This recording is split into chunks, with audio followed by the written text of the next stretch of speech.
Hey, Jenna.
What's going on, Scooter? Josh, what are you doing?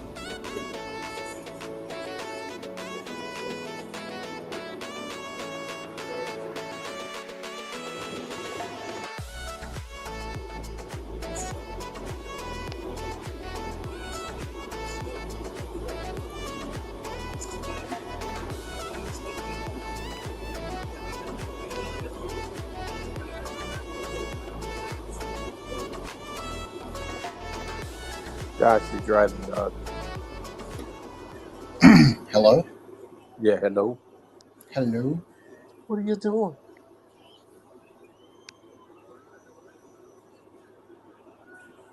I don't know, man. I'm just here. Where are you going, bro? No, I'm staying here for this. I'm just here. Oh, I got you. I didn't think they fixed it where I could actually use my mic and everything on desktop mode. Yeah. Nice. Nice.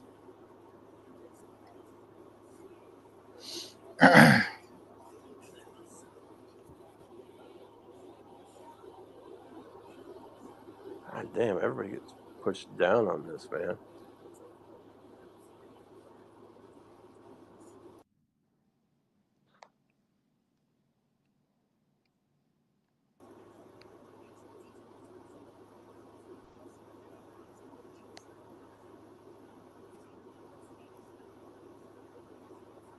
Oh, were you playing COD with Benny? Yeah. As this motherfucker is almost level 1,000 and had no kills. We played he dragged me into Warzone.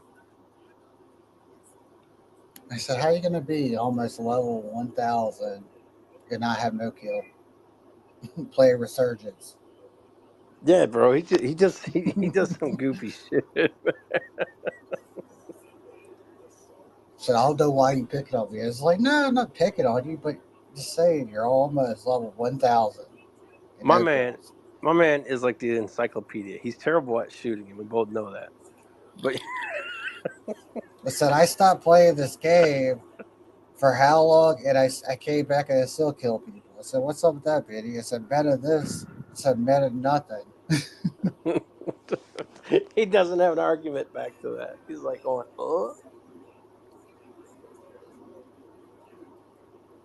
I get it. He means well. I told him Um, he needs to put the keyboard down and plug in the controller. no, I told him he just needs to fucking stop and quit fucking hating on crypto right now, man. And just come and support. I mean, I see him and fucking helping like Chris and that. I'm like, bro, what are you doing? I was like, what did I do to you? Why are you hating me all the time?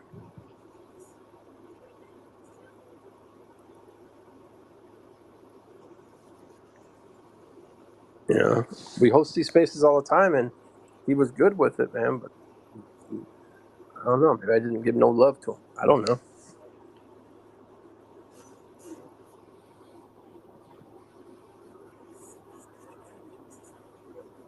But if they bring the tank back, man, if they bring the tank back to Fortnite, I'll come back and play. Yeah. Nah, I don't want to play Fortnite. I don't even really want to play COD. You gave up on Starfield, huh? Well, I mean, I don't enjoy it as much as you guys. You guys are. I beat it the one time, and that's good enough for me. Yeah. Well, I wanted to see it through on learning how to build out the starships. Like Dodd is able to build out. Reba and I are in a group right now, and he's actually working on building out. He built a ship already for himself.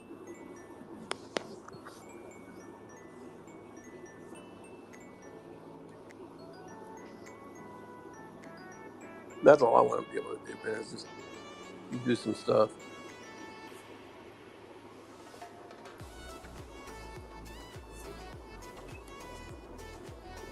I was about to call him out, but he's not even in here. Where's he at?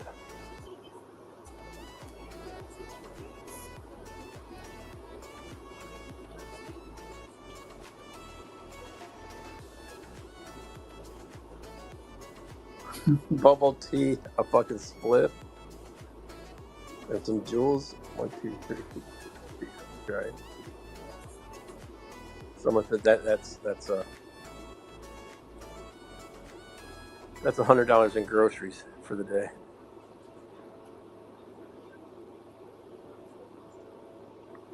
All the new people coming in, if you would retweet and like, if you would, down the bottom corner.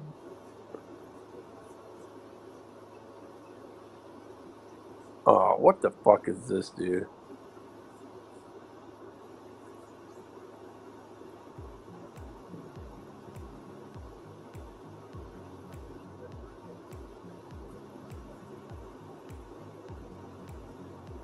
Yeah. Who did this, bro? Did what? That's some racist shit there.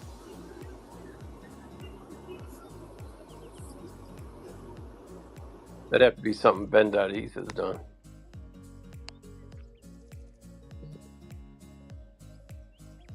Yeah, there's some stupid people in this space, man.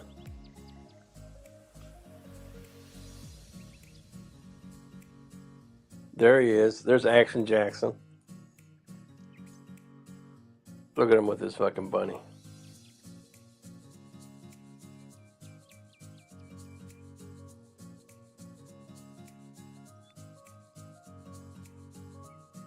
Dude.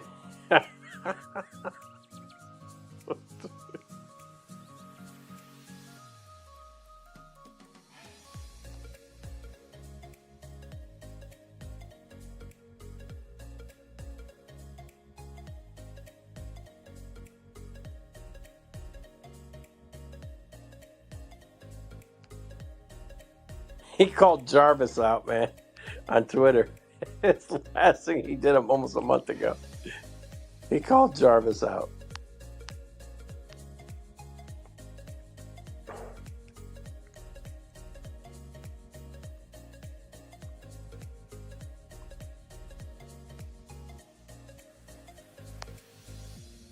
Oh shit, hold on a minute.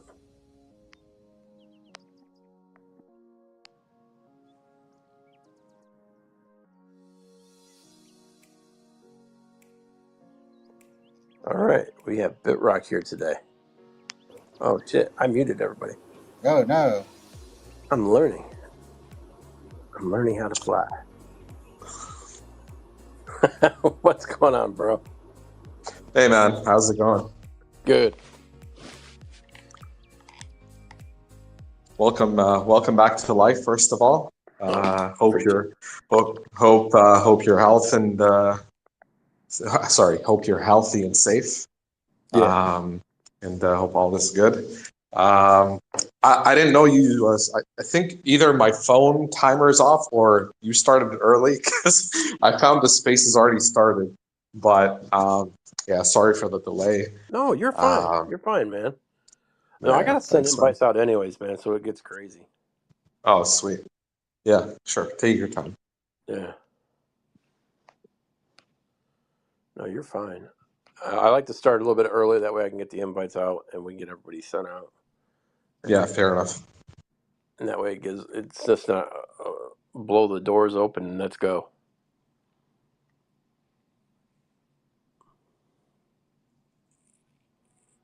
Yo, we had Benny in here for a minute, Josh, and then he left.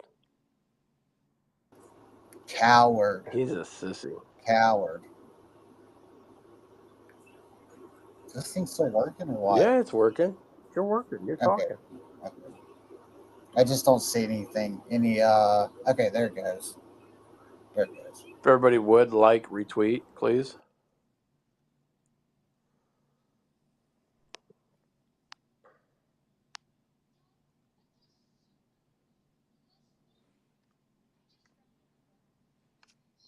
All right, let's do this. Welcome back. It's been about 2 months since the last time we did the AMA. Yeah. You know, and like I said before, you know, let's get you guys back in for a follow up once everything started flowing, and the boys were starting to work. What have you guys been doing? Let us know. Oh, wow. Well, yeah, I think the last time we were there was, I think it was the end of July. So probably just maybe, I think a week, probably a week to or 9 days after launch, which is kind of crazy to think how long it's been where we are now in October. So yeah, obviously, first of all, thanks for having us back. I think it's kind of long overdue at this point, but it's really nice to be back. 2 months is obviously an eternity in the crypto space in general. You know, things come, things go. Projects come, projects go, people come, people go. Thankfully, we're still here, alive and kicking. I'm going to kind of turn into storytell mode for a bit, try to kind of recap what we've done over the last 2 months, because it's been a lot. So rather than just kind of dropping facts, I'm going to try and turn it more into a storytelling kind of thing. So obviously, last time we were here, the project was a baby. It kind of relatively still is, kind of in the main or in the bigger picture of things, of kind of aims for the project, and also where we kind of want to be in the future. But a lot has happened. So I kind of want to first drop a quick intro for anyone who might not be familiar. So first of all, Bitrock is layer 2 Ethereum sidechain, blockchain, proof of authority, IBFT 2.0. It is not a fork, and it's been live for over 2 months. I think in about a week, it's going to be 3 months old. It's crazy. And yeah, I mean, essentially, as a very quick intro, the aims of the project is to be one of the leading layer solutions in Ethereum. Keep going in and out, bro. Oh, sorry. Yeah, one of our main goal is to become one of the kind of leading layer 2 Ethereum solutions, whether it's in cost, whether it's in speed, security, or scalability. And work has been done on all of these fronts to kind of continuously push the limits of what we can achieve in those areas. So kind of on a high level, our block times are 2 seconds. Our gas is pretty much non-existent. It is around 0.401 dollar per, or maybe 5 zeros even, I think, dollars per transaction, which is yeah, pretty much nothing. And obviously, can you hear me well? I'm getting a couple of messages that my mic, for some reason, is going in and out, like you said. So doing a quick check. Am I fine now? It just sounded like that you're far away from your mic. All right. Is it good now, or? Yeah, whatever you're doing now sounds perfect. All right. Awesome. So yeah, I mean, again, gas cost, non-existent. We have a max TPS of 12,000 transactions per second. And that came to light kind of through the usage of the network analysis. When we reached 1 million blocks, the team did some analytics and so on. And for context, Polygon Matic, as an example, only has around 7,000 max TPS, so transactions per second. So we're almost double. Arbitrum block times can be up to 14 seconds. So we're somewhere around like 7 times faster.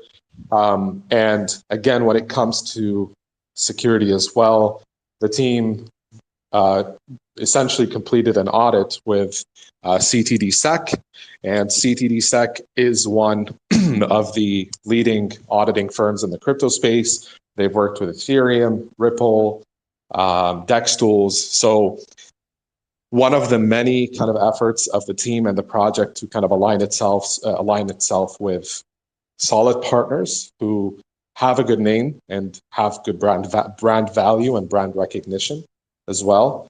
And obviously the report is on their GitHub, on their website.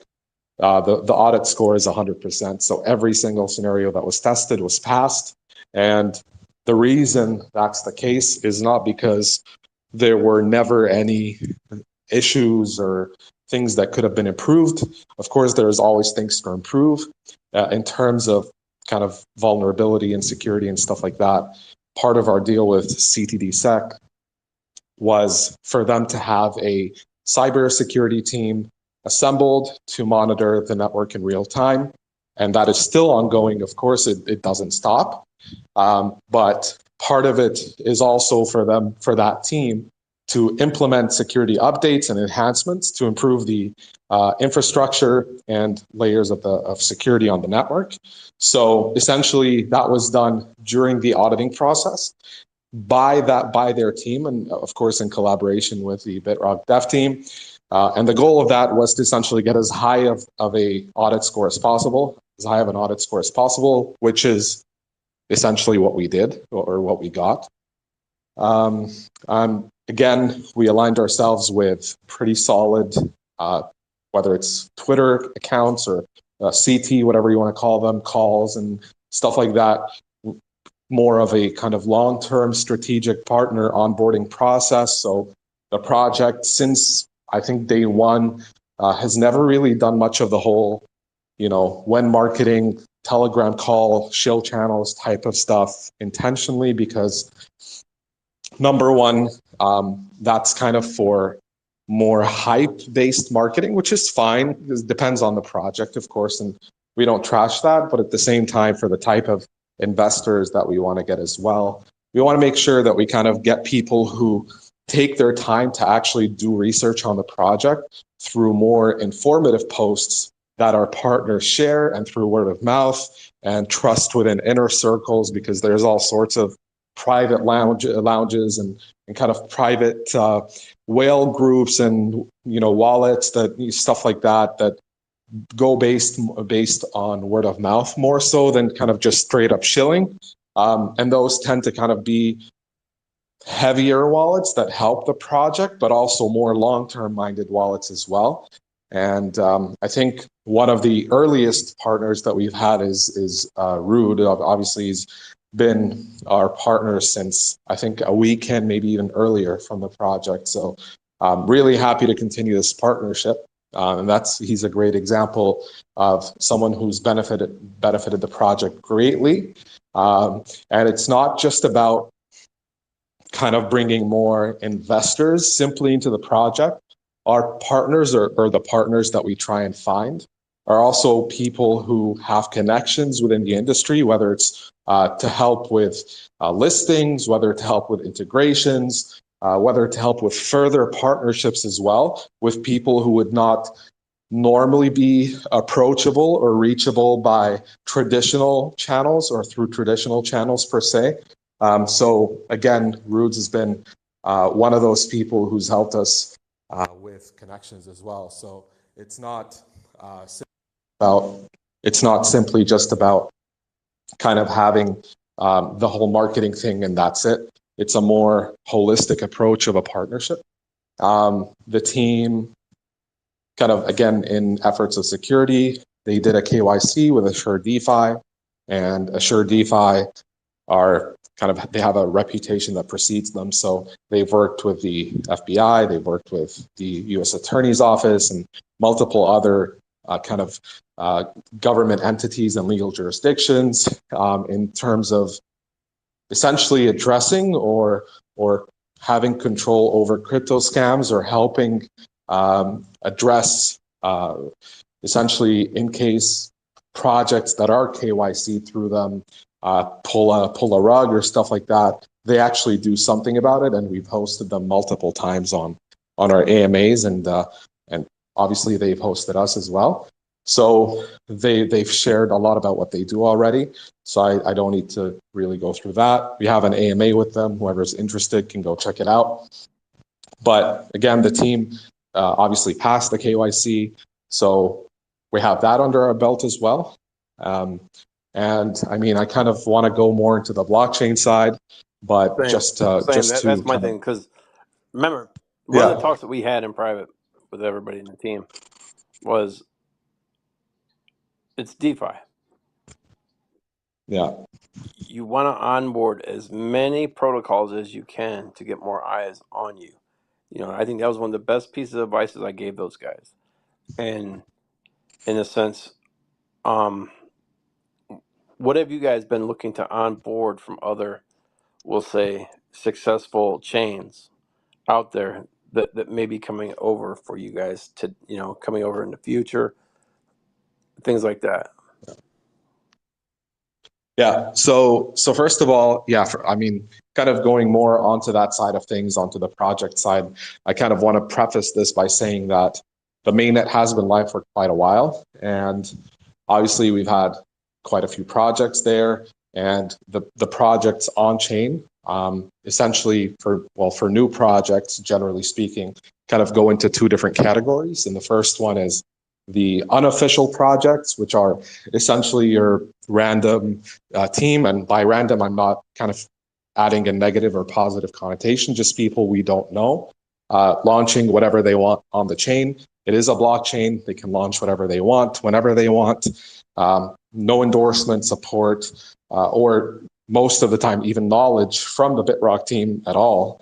So that's fine. It helps the chain grow and kind of have more activity and stuff like that. And then we have a little more stuff on the official or partner project side.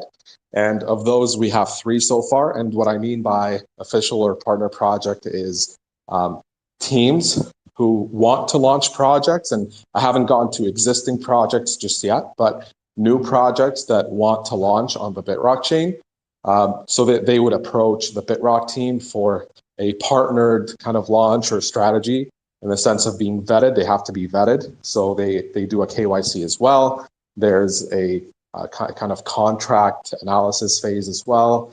And then the team, obviously from Bitrock, helps them with marketing, support during launch, pre-launch, post-launch, resolving any issues they might have, cross-platform marketing, incentives for launch, and stuff like that. And we have 3. First one was launched by the Bitrock team itself, and that's our official DEX token. So if you think kind of Uniswap on Ethereum, PancakeSwap on BSC, those are not developed by obviously Vitalik or CZ or whatever, but we have a DEX that was fully developed by the Bitrock team themselves, which is RockSwap, and they've launched, the team has launched a token for that similar to the Cake token or Uni token, and that was a stealth launch as well. And speaking of stealth launches, a quick note, Bitrock was also a stealth launch. So there was no pre-sale, private sale, VC, none of that stuff. And so we had that. And then we had 2 different teams partner with the Bitrock team for launching their own projects on chain through the kind of official or partner route, so to speak. So that's Wrapped Platform, which is a more NFT multi-chain platform, kind of oriented direction. And then we have a Milestone Millions, which is the first and biggest rewards project on the chain at the moment. Now, getting more to, obviously there's more coming, but I think September was a pretty bad, or usually is a pretty bad month for crypto. So whatever other teams are in the works at the moment with the Bitrock team for further official launches are kind of getting ready for those now that we're in October, because no one really wanted to launch further projects, at least through the official route, in September.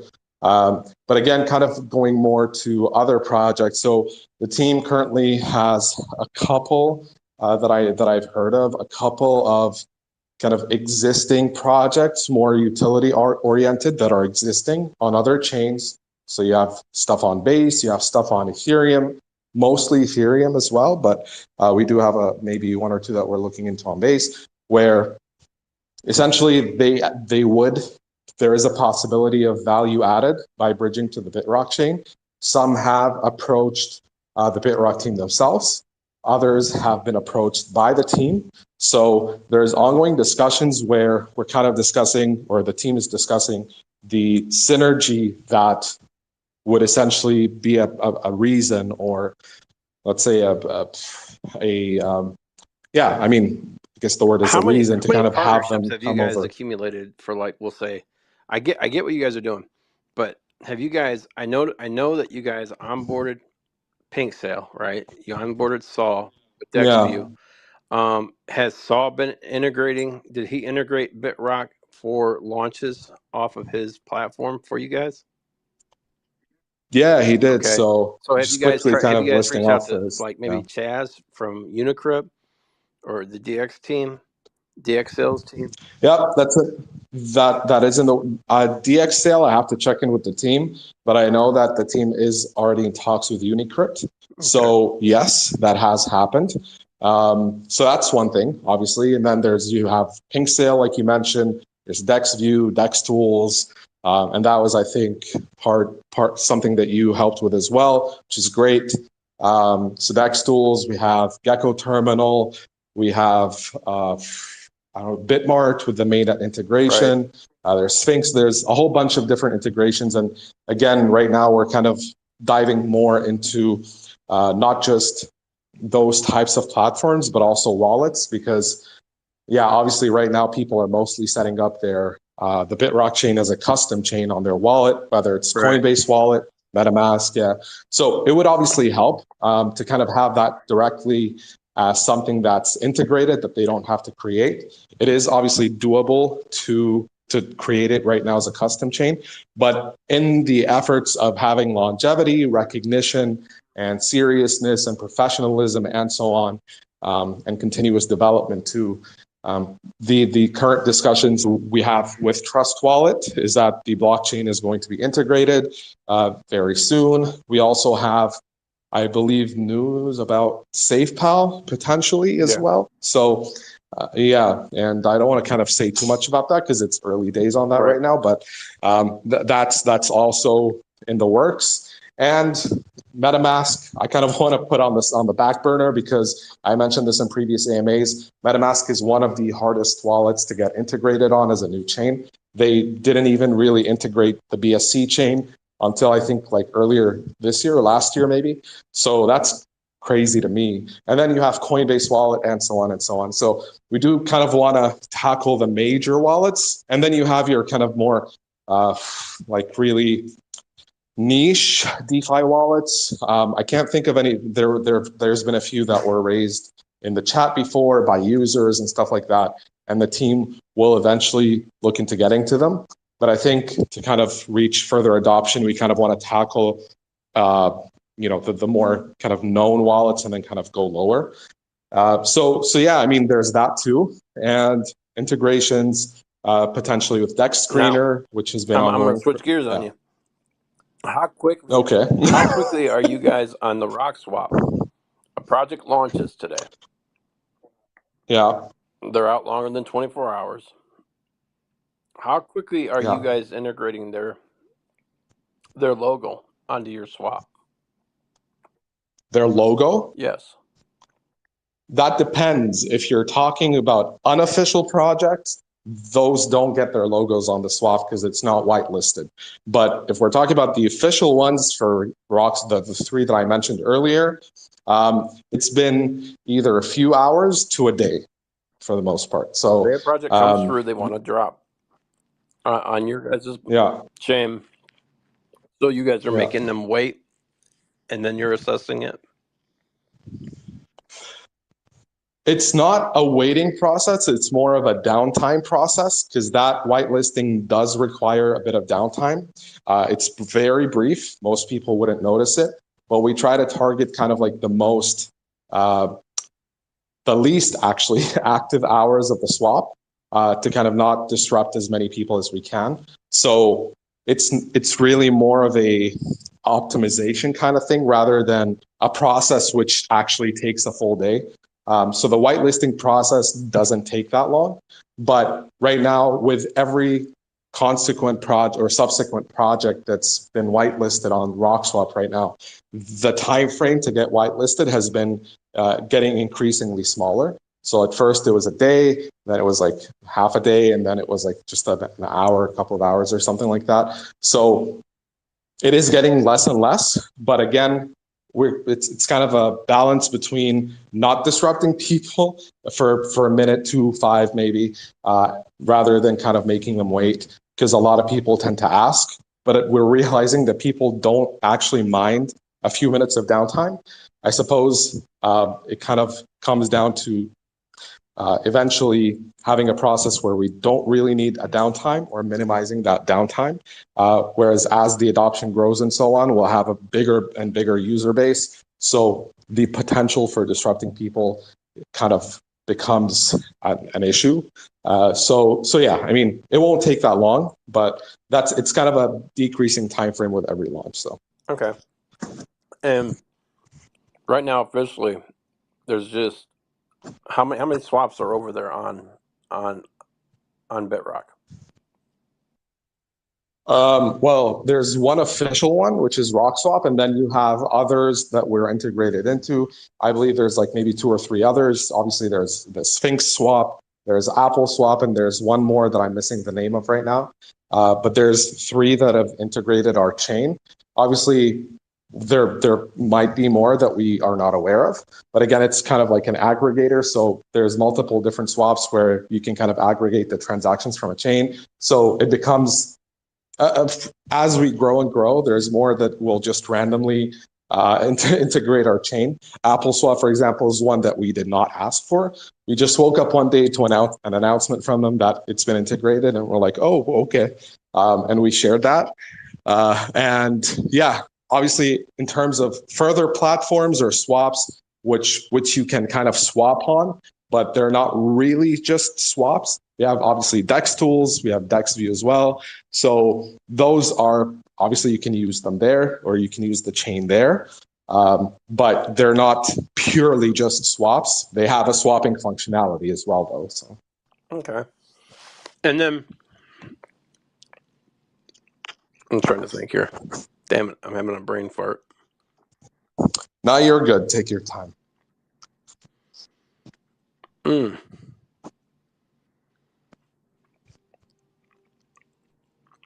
With MetaMask, why are Yeah. why are they fighting with you guys to list your chain? It wasn't really much of a fight. It was more, it was more of a kind of mostly one-sided conversation for the most part. Obviously, it's I think with a wallet as big as, well, I mean, again, you could argue Trust Wallet, blah, blah, blah, they're all big, but maybe different wallets have different criteria. But essentially what we're kind of looking at is a situation where they're like, yeah, we kind of want to wait to see what will happen with you guys first, rather than kind of take a risk and put in effort into integrating you. Because I believe, I'm not sure if they actually take a fee for integrating blockchains. It's more of a process. I'm not sure. Right now, I'm speculating on this part, but it's more of a, if you're worth adding, you will be added. So I think it's a matter of kind of, or if we see value in kind of putting in the effort from our side to integrate you, we will. So in the case of MetaMask, it's one of those cases where, yeah, we want to wait a little bit to see how you guys do and kind of continue to do and survive in the crypto space and so on. And yeah, like we see you, that kind of situation. So it's not a fight. we have thankfully no bad blood or ill will with any of the people that we've kind of approached or have approached us even. The team tries to be very professional and conduct themselves so at all times, especially with people like that, especially with the bigger guys as well. So no fights at all right now. And one more, there's apparently Amplifier Finance also. I just got info from the team. I wasn't aware of this, but Amplifier Finance, which is also kind of like a swap/DeFi platform, also has us integrated into their chain. So there's that too. And there's probably more that we don't even know of. Right. Okay. So through this experience, what have you yourself learned throughout the course of these last couple of months, bro? Wow. That's the first time anyone's asked me that question. So I need to kind of weigh my answer here.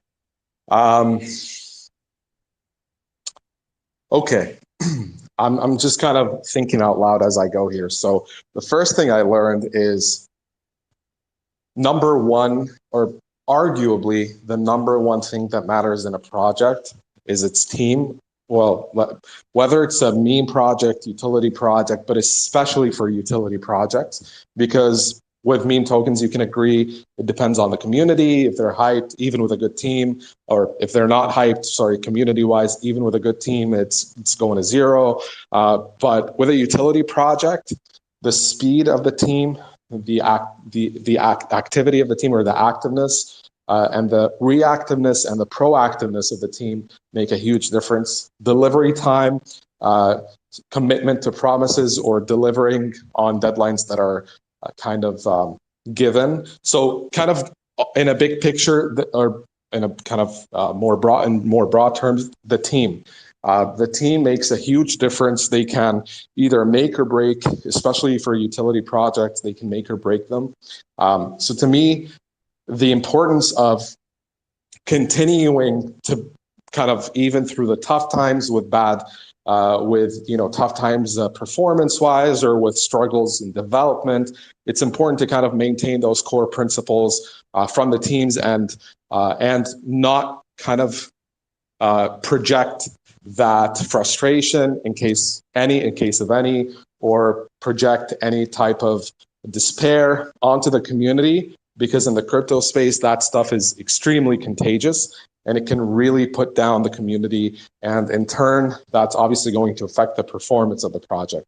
The second thing that I've learned is essentially delegating, or maybe less about delegation, but specializing, ensuring that you have people who are good in different areas. So it's not enough to kind of have hype men or people who just know how to talk in public, or people who can control the chat. It's important to have people who specialize in different areas, who are able to work together to give you the best project that's possible. Number three is exposure. So obviously, if you have a utility, but no one knows about it, it's as good as it not existing. And vice versa. If you have a project that everyone knows about, but has kind of no value, and there's nothing kind of unique about it, whether it's something new or whether it solves a problem, then again, what's to kind of differentiate it from anything else on the market? Obviously, you have the kind of 1 in a million where it breaks that kind of rule, but on a more general note, that's the case. So exposure is very important, and it's not enough to kind of have a one-dimensional approach to exposure. And I say exposure, not marketing, because marketing a lot of the time kind of it shows in the marketing efforts that something is kind of paid for, is not inspired, and is not coming from a place where the person marketing the project actually believes in it. So that's why we've kind of chosen approaches to marketing where it's not really traditional routes of people on Telegram kind of just showing a project. You learn a lot, man. You learn a lot by watching, because as an investor, you don't realize how niched a lot of these blockchains are until you go out here. How what? Sorry? You don't realize how one-sided a lot of these chains are with their protocols. Yeah.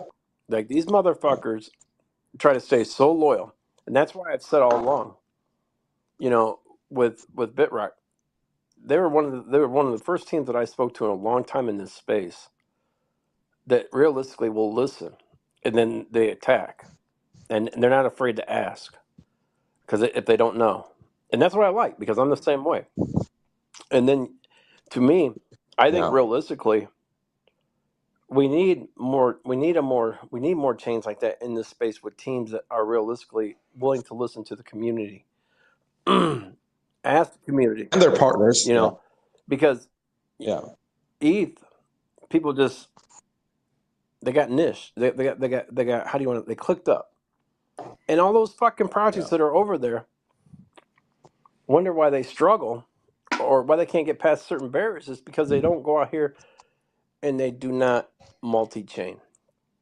Projects that actually Yeah. multi-chain or that come from one chain but build out correctly succeed in this space because they show transparency and they show that they're not going to lock it in just to one dedicated chain. And that's what I've learned Yeah. about ETH through the years. ETH is very clicky, like MetaMask, you know, being the norm. Fuck MetaMask. You guys know I got compromised on base chain, you Yeah. know, and so you guys know that will the sub Yeah. wallets that were in that vault that I deleted that day because I was heated. I'll never sell off as an investor to Bitrock, and it didn't matter to me. Yeah. It just goes to show that MetaMask is not hack proof, or it's not. It doesn't protect you, and they don't do nothing to protect you. There's other DeFi wallets that are out there and that can be made on Bitrock, for instance. There's wallets that could start on Bitrock that can go multi-chain. They got to start somewhere, and that goes. Yeah. Or they can be on other chains and then Yeah, bridge out to yeah, Bitrock. but Yeah. I mean, you Yeah. Bitrock is a true definition of DeFi for people to onboard something and create it and work towards a goal. And that's why I liked it. And I like the fact that how hungry the team was, and they still are, and how well they want to keep branching out and keep doing things. Yeah, I mean, if I'm being honest, I think obviously, I mean, you nailed it on the head basically. But I think to kind of add to that, a lot of teams in well, not just ETH, but generally in the crypto space. Again, there's obviously some exceptional teams, of course, but more often than not, you kind of see stubbornness in a team, arrogance. We know it all. The community is just like your average random guy whose feedback doesn't really matter in the bigger scheme of things. We got our plan, no matter how shit it is, no matter how maybe good it might be. We're sticking to that and we're not changing, we're not adapting, we're not compromising on anything that we've already kind of set in stone, even though obviously, okay, I'll give you an example. Well, in my spare time, I DJ, okay? And in a sense, I can kind of have an analogy in that sense where as a DJ, when you go and play something live and you start with a song and the next track and then the next track, you get a feel for what the crowd reaction is. Like, am I going in the right direction here? Am I not? Are they liking what I'm playing? Do I need to adapt? Well, which one out of the 3 songs did they like the most, or did they react the most positively to? And then I push that out more and more and more. And if they get bored, I switch up. So obviously we're not looking for boredom from the community, but in a sense, we have basics set out and we kind of the team pushed them out obviously after launch. And then we realized very quickly that things were going much better than we thought they would. And we onboarded people who we knew could advise us because we don't know everything. I mean, even with the contacts that the team has, the experience that they have, especially with kind of, marketing funds and development funds and stuff like that. I think more often than not, you see those being misused, maybe even kind of stolen out of the wallet, or I mean, even with honest teams, you see them, they don't know what they're doing and they're kind of just throwing money at random things, hoping one of them sticks and kind of gives them that big break. So with Bitrock, the approach is very different where every essentially every dollar matters, and we want to put it to the best use possible. So in a sense, again, we have you, we have Brothers Marketing, we have JNR Advisors, and so many more different partners who may, kind of be sharing the word with their communities or with their kind of private groups, or who may have contacts in areas where we don't. And that's kind of always been the approach that we wanted to have. And I agree with you. I mean, you see in our kind of private chat, whenever one of the guys suggests something, and sometimes the team asks for more details, right? Like, how can we know the most that we can to make the most out of this idea or suggestion or approach or contact or connection? And I think that's the key, where sometimes the team has to ask questions. Some teams see that as a weakness. They don't want to ask questions because they think it indicates weakness, but that actually contradicts what you've actually partnered with that person for. You've partnered with them because, of course, they believe in the project, but they also add value in one way or another, whether they have a community contact. So if they suggest something, or if we're brainstorming something together, it's extremely important to kind of say, well, I don't understand this. Can you explain it more? Or how will that benefit us? Or, well, like, how can we go about this in the best way? Some teams see that as a weakness. Bitrock, we don't. If we don't know, we don't know. If we need more info, we need more info, and that's it. No, I don't see it as a So weakness. I agree see it as a 100%. traditional. I see it as being traditional in a sense that in business, we don't know all the answers. In life, we don't know all the answers, so we have to ask questions.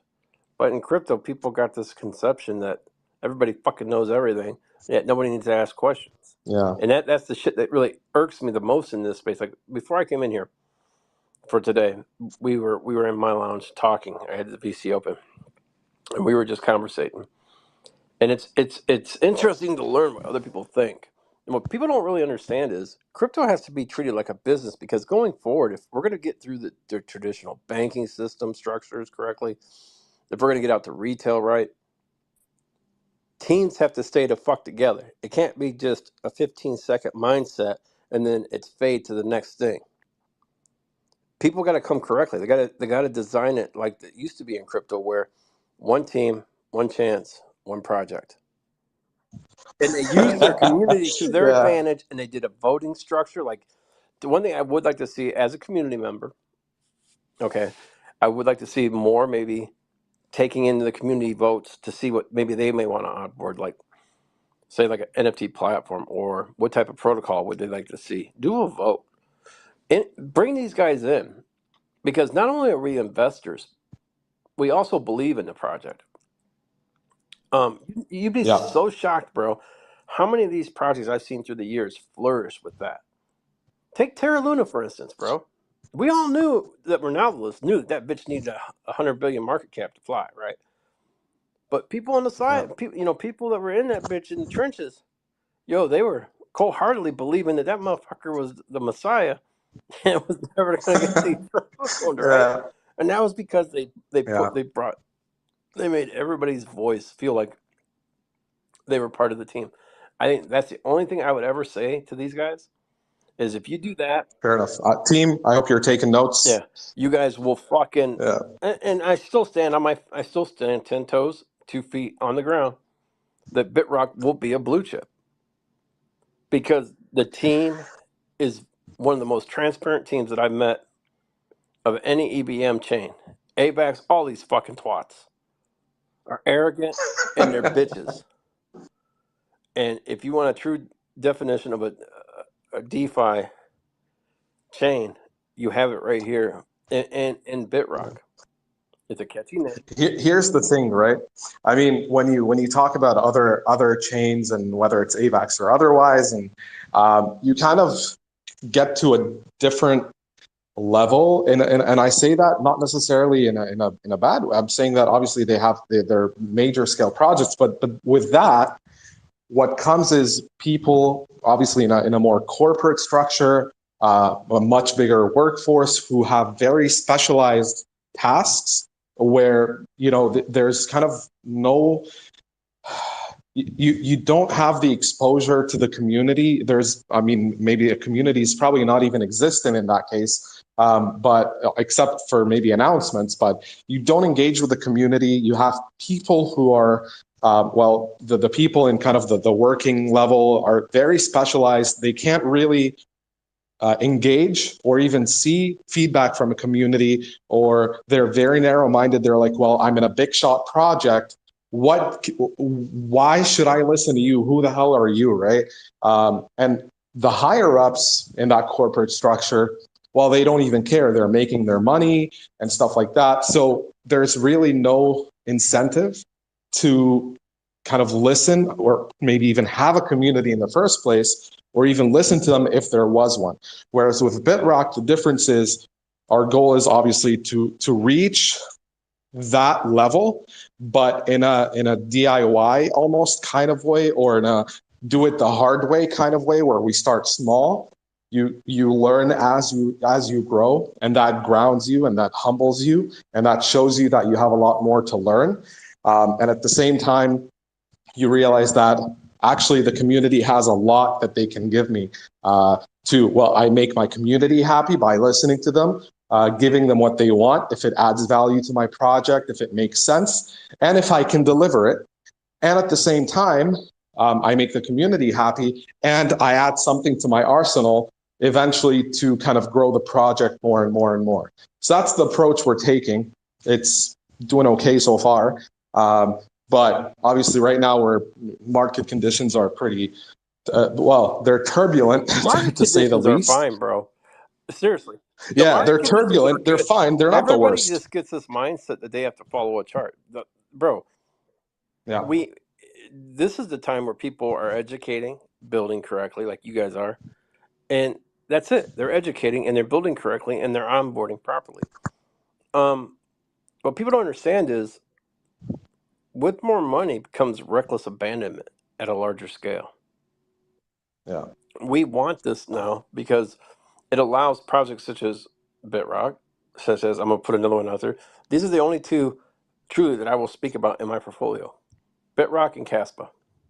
Caspa, I'm capable of mining. Crazy. Bitrock is an EVM, which is fine. It's a proof of action. But you still have to stake. I have no qualms with it.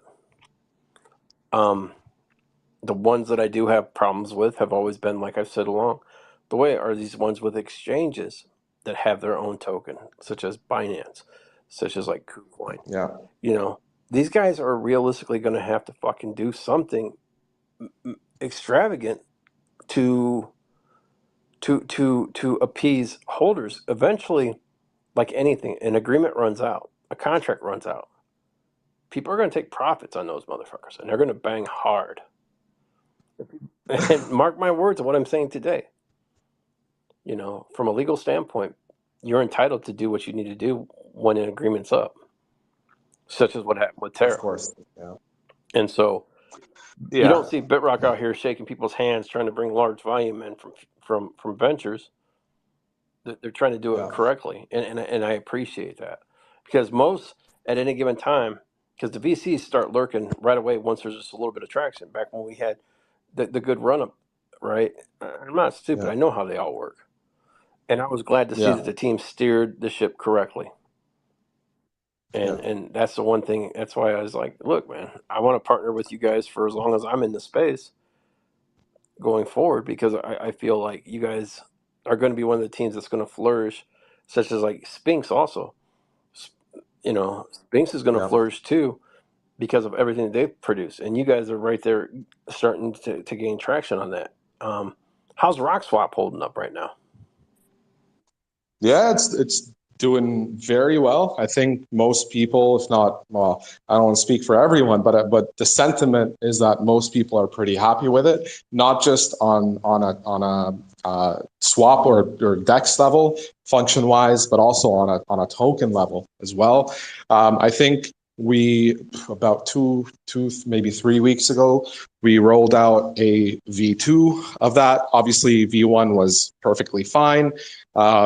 We kind of enhanced the UI a little bit more, added a few more functions in there, tabs, kind of consolidate all sorts of different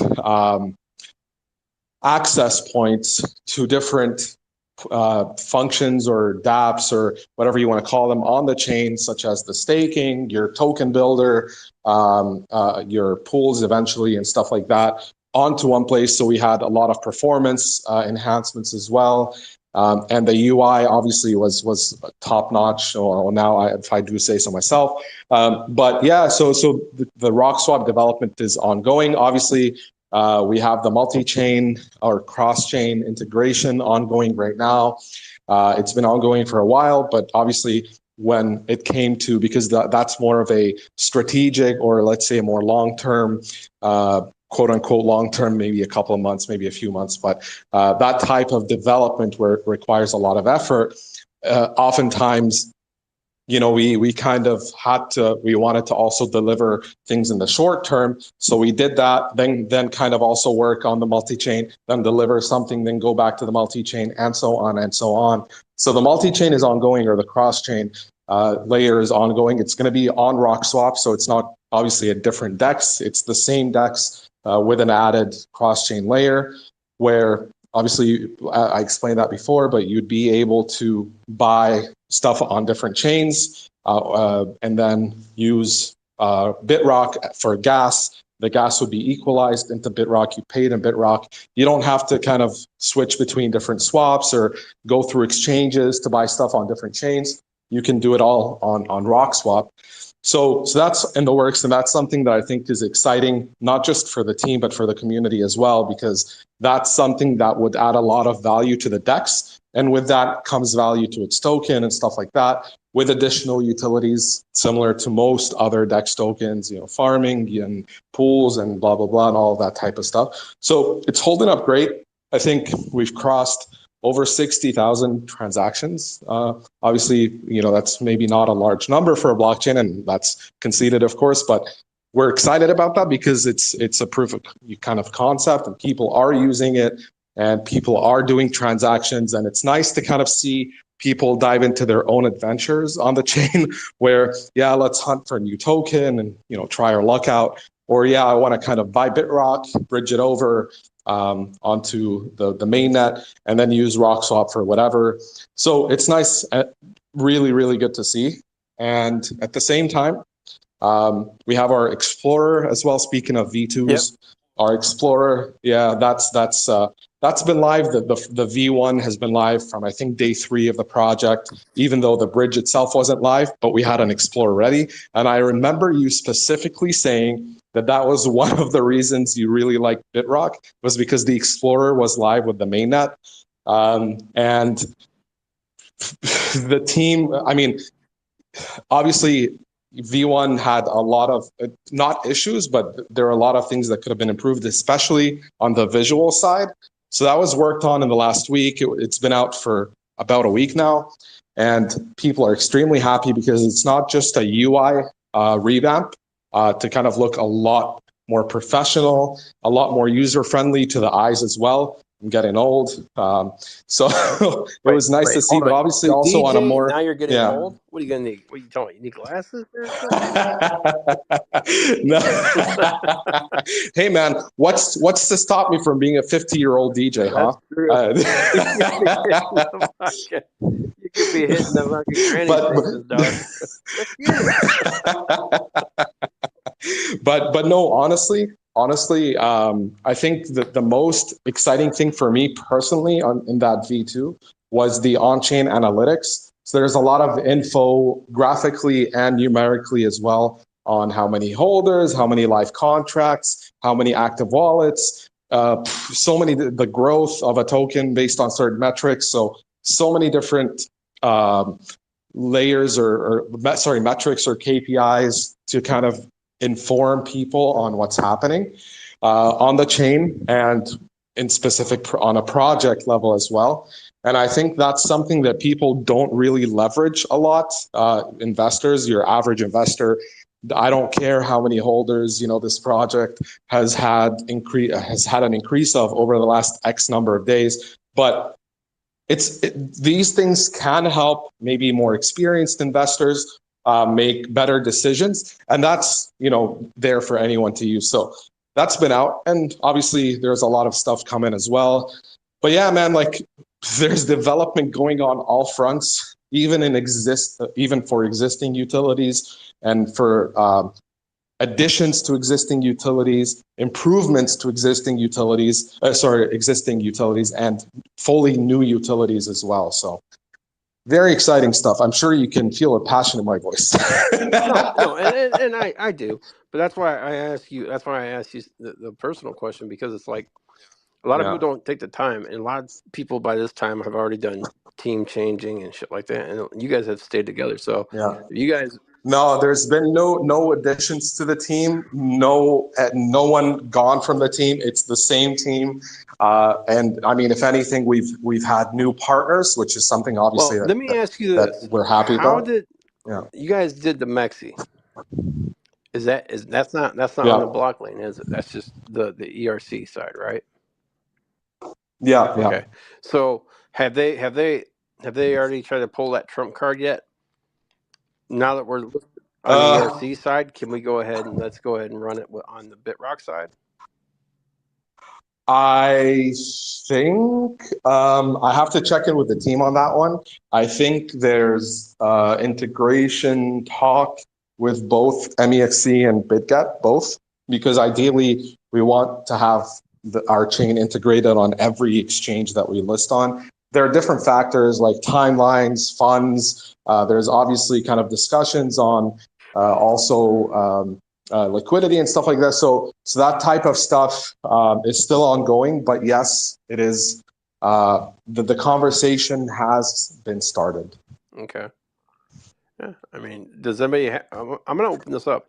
And especially, I mean, okay, well, I was going to say off the record, but we're in spaces, so whatever. But quote unquote, with Mexi especially, we kind of want to have that stabilized for a bit, because I'm sure you've previously heard of issues with tokens listing on Mexi and stuff like that. And the reason we ended up listing with them is because they've had a complete change in management and ownership, and we've mentioned that in our previous AMAs. And we've monitored listings on the exchange, or new listings on the exchange, over weeks on end, to kind of make sure that we at least do our due diligence and not compromise or jeopardize the project by listing on there. But in terms of brand value, it was there. So we kind of went ahead with it. So with them especially, we kind of want to make sure we're good. We walk before we run, and kind of engage further with them in that sense, and give them room to integrate and stuff like that. So it will come, but it'll take a little bit of time. But it's the conversation's there. Right. So. No, I mean, yeah, because I partner with them, and I don't know, you know, but every exchange, I mean, you reap what you sow. So if you want to, Yeah. if you're trying to push your project, we'll say you're trying to do the big whole spiel real quick to get your community, get more volume. Not you guys, but how other projects have worked it. You push it fast, and you push it, and you give supply and things like that. And people don't understand that. People just are so quick to pull the trigger and say blame the exchanges. But what you guys don't realize is the exchanges give Yeah. you two type of solutions to onboard with Yeah. them, and the team has to decide the Funds. best Yeah. way in the course that they want to go with them. Now, Mexi gets offered supply, they'll take it. You can't, and you can't ask Yeah. them. You can't ask otherwise, because if the team agrees to it. So I mean, it's a double-edged sword Yeah. for the exchanges, taking bad, getting a bad rep. But if the team pays Yeah. and then they bang because of whatever else, then 100%. And but it's a double advocate for it. It's like the devil's advocate, because I mean Yeah. they just don't. People don't see it from both sides of the fence as an investor. They just are like, man, it was this market cap and now it's down to here because it hit the floors because the exchange sold. Yeah. Yeah. I think you kind of nailed it on the head there. I think most. I want to be very careful here. There's people out there who kind of are very tunnel visioned when it comes to things like this, like especially with exchange listings from an investor perspective. They expect one thing and then they get another. Yep. For example, they expect with an exchange listing comes a 10x pump, and then that stays there, and then the marketing or hype from that feeds it even further, and then it gets to a 20x, and yeah, man, exchange listings, we're going to make money, and then it pumps like a 2x, or it doesn't pump at all. And people have to realize that the impact that exchange people and this is my personal opinion in this next statement here, but I say that when teams choose to list on exchanges, they have to make sure that the exchange has brand value, that they're not listing just for the sake of listing and feeding the community with a new listing, because a lot of times, especially with smaller projects, and especially with the type of funds that come with smaller projects, the types of exchanges that they get have little to no brand value. And at the same time, they have to really be careful with those, like you said, the listing fees and supply given and stuff like that. So, we have obviously, Joey from JNR Advisors. So he's helped us quite a bit with our listings and kind of negotiating the best deals that we can, where for most of the listings that we've had to give little to no supply, and the exchanges ended up buying their own supply themselves. And obviously, yeah, there's a little bit of listing fees, but at the same time, with partners and listing partners, they can negotiate those down even more. So we get the best of both worlds, where we don't really have to give up supply, or if any, then it's little, and the listing fees are reduced. But you have to realize, to get those types of deals, you have to kind of reach certain criteria or requirements for those exchanges, or at least the ones that we're trying to get listed on. So it's not like something that we can bang out every day or every week, because we have funds that we have to use for other things as well. So this is kind of a PSA or public service announcement for everyone out there who thinks exchange listings are simple, or they're cheap, and why are you not listing on exchanges every day? I think it's an exaggeration. No one has actually asked that, but it's a strategy, because before it used to be and I've worked with several projects in the past and listed them, right, and Joey knows it firsthand too. You can do however it used to be projects. Exchanges wanted projects on that chain. That's my thing. That's why I'm asking the questions about how many protocols have you guys got over there. And let's be real, it's hard when they have the same type of protocol. For instance, right, they got a different name, but yet they do the same fucking thing, right? They do a yield to earn or some bullshit like that. They're not bringing value to the chain, but they do bring exposure. And that's why, I said it's DeFi. Work it to your advantage. Get as many on there as you can to get all eyes on you guys. And then that way, with the eyes on you, you can start rolling out what you guys want to do. And that's business 101, Strat.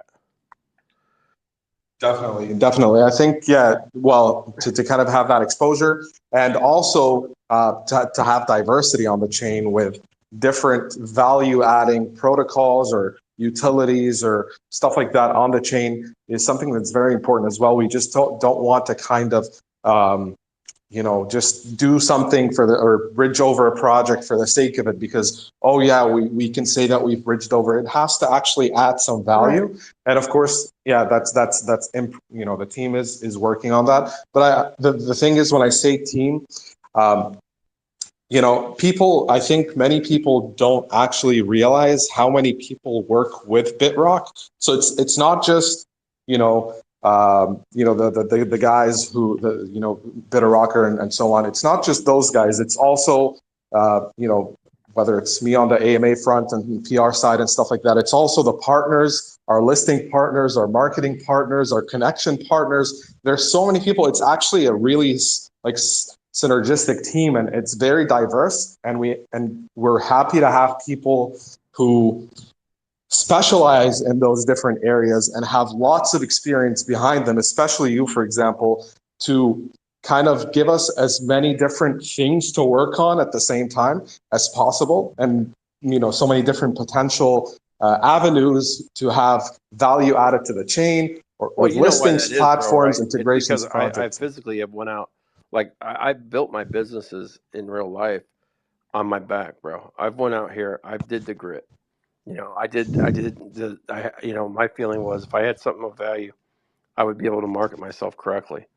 And so it's easy to give the Yeah, analogy to help other teams out because if you've done it and you know, it's very and true. Yeah. you've been able to, like I've been able to fall on my ass a few times and I've been able to pick myself back up. So you learn. And so if you can teach that within a team to help them and watch them flourish something, you run with it, bro. And you can't just do everything through money. It would be great if you could, but at the end of the day, bro, you could have all the money in the fucking world, and if you don't have a lick of common sense, you're going to run yourself into financial bankruptcy because of the fact of what the business is not doing or providing correctly to the customer. Oh, I agree. I agree 100%. I think having that, and it's very similar to the journey that the Bitrock teams had as well, where you're not starting off with venture capital. You're not starting off with funds from a pre-sale.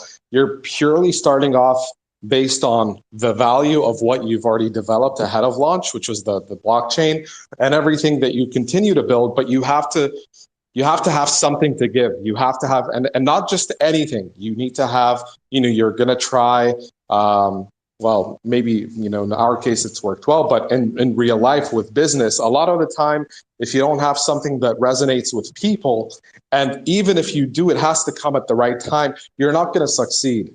So 100%. I think, yeah, I think you having that experience and Bitrock kind of being on that journey as well, where again you're kind of building something from the ground up rather than starting at a much higher valuation with this backing and that backing and blah blah blah, makes our kind of journeys and backgrounds in that sense very similar, so that they kind of contribute to each other rather than you having or us having non-transferable skills or experiences that can actually have us benefit the project. So 100. All right, I'm going to open this up to the community and people. If you have questions for Bitrock, now's the time to ask. If you like, please raise your hand. Ask away.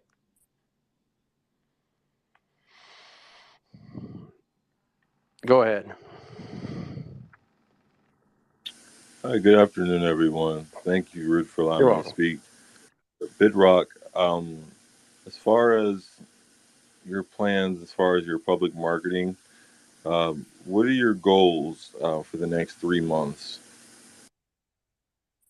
yeah, so I think again, kind of going back to the whole marketing thing, the value that you have to, as a utility project, the value that what you market has to have value. So you can't just kind of market something that's either been marketed before or something that's just for the sake of marketing. So again, whether it's with our partners, which have continuously been with us through this journey, through exposure, through AMAs, whether it's through different integrations or through different platforms announcing, or again, value-added platforms that already have their user base, essentially integrating with us or working with us in some capacity for a utility project, or especially for a blockchain project, in my personal opinion, is one of the most effective forms of marketing. So with that said,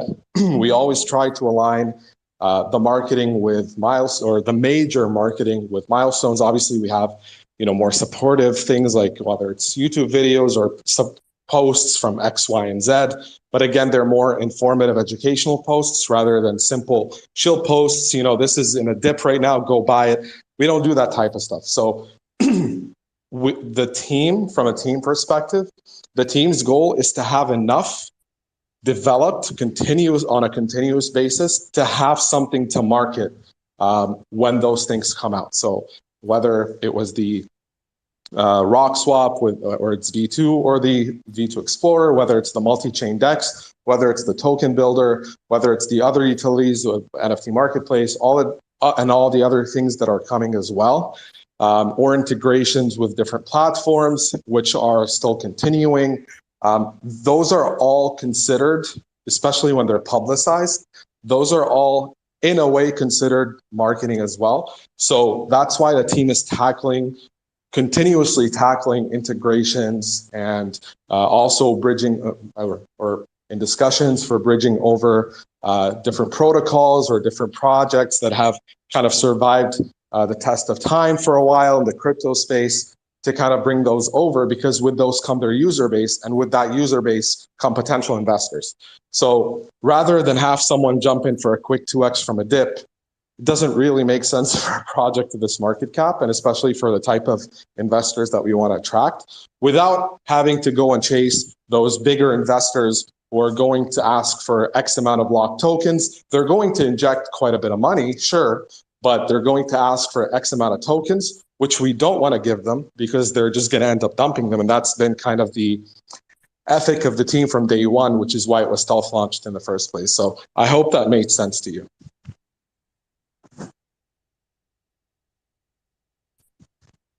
Sorry, my mic was muted. Yes, that makes great sense. Thank you for elaborating in great detail. I appreciate the response. No worries, man. Thank you. Anybody else? Come on, now's the time to shine, guys. And anybody listening that's even in the community, don't be scared. Don't be scared to throw up an idea, or suggest them to throw a poll up for you guys on what you guys would like to see onboarded. Yeah, I think there's been not quite a few. There's been a few very active members of the community who have suggested different things, and the team has publicly said that they've taken note of them, and they have, and they're kind of being essentially examined right now. But continue, I agree with you, Ruth. I mean, people can obviously continue, and we encourage that, to continue voicing their ideas in the community. There is no kind of stupid suggestion. If it's something that would add value, that would make sense, and is achievable and would add value to the chain, the team will take note of it, and they have. So yeah, agreed. Yeah, because the one thing you guys understand is the one thing and this is the one thing I told the team privately before they even went public with it. You guys launched with the support of having Lonzo behind the scenes talking with you guys. They had what people don't understand about Sphinx Swap, for instance, or Sphinx Labs. They have everything for the average investor. I can go there and buy crypto with my debit and or credit card, and I can buy Bitrock. I did it. Yeah. That was your suggestion, by the way. I remember you mentioned the whole app idea, because we had integrated with their ecosystem, but not their app. And we the team kind of jumped right on it, and they did it. So. Yeah, it's exposure. It gives both teams exposure. That creates transparency. That creates networking in other lanes. People see that normal investors wouldn't see, and yet people are scared to do that. Oh, we're going to be. If you think about logically, guys, no one has reinvented the fucking wheel. I've been in this space since mining Bitcoin testnet days. Nobody has reinvented the wheel. Only thing Ethereum did was they came out with their layer 2 for the mineable algorithm. The team did, right? So that's what separated ETH from a lot of these other chains that were mineable. If Bitcoin would have done the same thing and wrote it in the consensus of their algorithm, their same strat or the same software or language, we don't know what could have happened. So so to me, to have both of those guys working together with each other and being transparent, that's the true definition of DeFi. And that's opening up all avenues to all investors across the board. I love the Sphinx app. I love the updates that they always do. I love the fact that I was able to go buy Bitrock with it. And I won't change my mindset. and that's why I said from all along that Bitrock was willing to be open minded, and you got to take advantage of other people's strengths in order to build a better, solid team, and that's what these guys have done all along. Thanks, man. No, you're welcome, man. I told you guys. I mean, it's been a pleasure working with them hand in hand. It's been a pleasure, you know, working or talking to the community.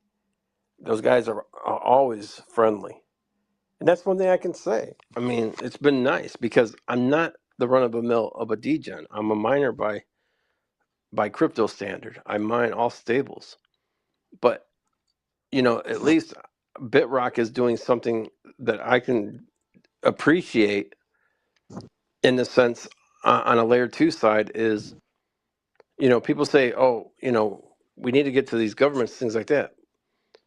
Well, the fastest way to get to these governments is show proper building techniques, and that's what Bitrock has done. Yeah. And that's why I'll stand on. That's why I'll stand on my 2 feet about this, about you guys still being a blue chip in my mind, and I will keep it there because this team fights day in and day out. They talk. I told them I'd rather do this on a Saturday. They said no, do it on a regular day. And I said, man, my investors are working. I said, so okay, Yeah. fine, let's do it. Yeah. So I mean, they're willing to go against the grain, which is good. I mean, people will listen to the audio. And Yeah, the Saturday bit was funny. I truth, remember though. that bit because I was the one who fought back. Yeah, if you think about it logically, Yeah, on Saturday, on the weekends, yeah, man, my boys come out and play. On the weekdays, they're like, oh yeah, we'll just yeah. listen to the audio, man. We'll schedule something for the weekend. I'm like, you Yeah, guys are assholes. But hey, it is what it is, man. But it's exactly. been a pleasure having you guys back in, and I'm glad you guys came Yeah, in and gave likewise, an man. update to the community. And as always, Of I'll course, talk man. to you through Telegram, bro. Yeah, we'll probably chat in a few minutes. So, yeah, yeah. Honestly, thanks for having us back, man. It's honestly really. I mean, on a personal note, it's really refreshing because obviously this is kind of the first time I kind of work with a project in kind of a official quote unquote capacity, not something kind of behind the scenes, but in a more public setting. It's nice to see, compared to everything that comes out every day, survives a day, then dies, utility and non-utility doesn't matter. It's actually refreshing to see something that is continuous or has longevity potential. I mean, it's been almost 3 months, but that's kind of just the tip of the iceberg in terms of there's no plans to go anywhere anytime soon, or at all even really. But the idea is, or what I meant to say was, it's nice to revisit in a more public setting, because we chat very often, but in a more public setting, to kind of come back months later, literally months later, and see that things are kind of, yeah, we're still around, we're still going. There's if anything, things are moving very well, and it's that kind of thing you don't see very often in the crypto space. Obviously, there's many projects that have been around much longer than us and are still going, and there's Let's no be doubt real, about dog. that. The But Pepe 2.0 devs, I think, are on their 6th project already. wow, That's our last damn thing. no, So I'm just saying, there's wow, been so. I mean, wow, but to me, the market is fine. I mean, if you don't follow a chart, this is good for average investors. I mean, average investors can play correctly in this space right now, and they can do what they want. I'm not with the whole fucking pump and dump theory. yeah, And so I mean, like I said, but if you're an average investor and you want to get into crypto before fucking shit starts inflating again, this is a exactly, proper time, man. I mean, realistically, exactly, let's be real. Realistically, unless we have another world outbreak of something, which I think they're trying to do now, because like Canada has started to lay off people, from my understanding, from people that I've talked to. oh no, Yeah, because of this new stream of COVID. and the United States is Yeah. talking about, it would be primed, to be honest with you, because of another election coming up. That'd be the only way that the average investor is going to be able to come into crypto again and play. The next the next big run is going to be all suits. If you haven't been in this space as long as some of us have, and I'm not trying to be mean. It's just who realistically, logically speaking, it wants to. We'll say, who the fuck wants to buy Bitcoin? Honestly, ask yourself that. Yeah, it may have got you into crypto, but a person that goes and plays in the casino is not going to sit there and say, "Oh yeah, dude, yeah, my goal is to have all BTC in my fucking wallet." Are you retarded? Yeah, I think if anything, Bitcoin has just kind of mostly become a store of value, if anything else. It has its moments, obviously, of ups and downs, but for the most part, if you're talking about 98% of the time, on a yearly or even full crypto cycle level, it doesn't move around very much within that period until it kind of gets to that, like you said, the bull market, inflation period, whatever you want to call it, where it kind of just, oof, wow, super. Like if someone got into Bitcoin at 20K and they wait for 3-4 years, they might make a 2 or 3x. Yeah. So, Yeah, if you're not mining yeah. it, yo, believe me, Yeah. I sympathize with the new people coming in because the gas fees alone are horrendous, and they're still not adequate for the average person, and they never will be realistically. If it goes up, the higher the gas fees go up. That's just the way these wieners have Yeah. done it on the layer 2 side. So I mean, it makes more sense to give other chains such as like you guys a chance, in my personal opinion, if they do things correctly, and if they check all the boxes, man, why wouldn't you give them a chance? Oh well, it's not the norm. It's not this, it's not that. Well, realistically, everything has to start from zero at one point in time. Yep. Yep. And that's Exactly. that's why I was, and to be honest with you, I think Brothers won.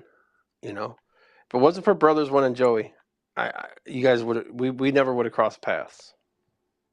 It's very true. Very true. Yeah, we onboarded those guys very early on, and just a couple of days later, you and us were talking. So yeah, those guys have been invaluable to the project, and so have you. I think, we're really happy to continue to have you guys around. Nothing has changed. If anything, our relationship got stronger. We've accomplished a lot together, and there's a whole lot more to accomplish. And at the end of the day, it's all about aligning yourself with the right partners, with the right experience, with the right mindset, and actually the right attitude on top of it all. Because if we can't work together, it's just not going to happen. 100% agree. And like I said, thank you guys, Bitrock, for coming in. Yeah, and I look forward to a pleasure, man. I look forward to our talks every day. And you guys have a good rest of the day, the community. You too, Thanks, man. bro. Have a great one. Yeah.